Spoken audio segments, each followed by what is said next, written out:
Silicon ಸಿಟಿಯ ಕೆಲ ರಸ್ತೆಗಳಲ್ಲಿ ಗುಂಡಿಗಳದ್ದೇ ದರ್ಬಾರ್ ಅನ್ನೋ ಹಾಗಾಗಿದೆ. ಬನ್ನೇರುಘಟ್ಟದ ವೇಗಾ ಸಿಟಿ ಮಾಲ್ನ ರಸ್ತೆಯಲ್ಲಿ ಗುಂಡಿ ತಪ್ಪಿಸುವ ಸಲುವಾಗಿ ಆಟೋ ಚಾಲಕನೊಬ್ಬ ಸ್ಟಂಟ್ ಮಾಡಿದ್ದಾನೆ. ದಾರಿಯುದ್ದಕ್ಕೂ ಗುಂಡಿಗಳನ್ನು ತಪ್ಪಿಸೋದಕ್ಕೆ ಹೋಗಿ ಸ್ಟಂಟ್ ಮಾಡಿಕೊಂಡೇ ಆಟೋ ಚಲಾಯಿಸಿದ್ದಾನೆ.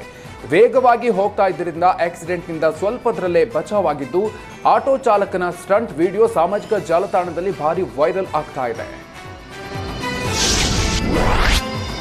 ವಿವಿಧ ಬೇಡಿಕೆಗಳ ಈಡೇರಿಕೆಗೆ ಆಗ್ರಹಿಸಿ ಗ್ರಾಮ ಆಡಳಿತ ಅಧಿಕಾರಿಗಳು ಅನಿರ್ದಿಷ್ಟಾವಧಿ ಮುಷ್ಕರವನ್ನು ಆರಂಭಿಸಿದ್ದಾರೆ. ಈ ಹಿಂದೆ ಜಿಲ್ಲಾ ಕಂದಾಯ ನೌಕರರ ಸಂಘದ ಪ್ರಧಾನ ಕಾರ್ಯದರ್ಶಿ ರಾಜಶೇಖರ್ ನೇತೃತ್ವದಲ್ಲಿ ಪ್ರತಿಭಟನೆ ನಡೆಸ್ತಾ ಇದ್ದಾಗ ಸರ್ಕಾರ ಎಲ್ಲ ಬೇಡಿಕೆಗಳನ್ನು ಈಡೇರಿಸೋದಾಗಿ ಭರವಸೆ ನೀಡಿತ್ತು.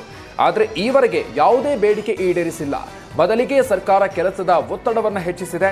ತಾಂತ್ರಿಕ ಹುದ್ದೆಗಳಿಗೆ ನೀಡುವ ವೇತನವನ್ನು ನೀಡಬೇಕು. ಮೃತರ ಕುಟುಂಬಕ್ಕೆ 50 ಲಕ್ಷ ರೂಪಾಯಿ ಪರಿಹಾರವನ್ನು ನೀಡಬೇಕು.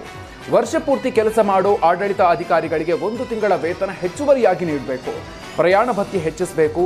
ಎಲ್ಲ ಬೇಡಿಕೆಗಳನ್ನು ಕೂಡಲೇ ಈಡೇರಿಸಬೇಕು ಅಂತ ಪ್ರತಿಭಟನಾಕಾರರು ಒತ್ತಾಯ ಮಾಡಿದ್ದಾರೆ.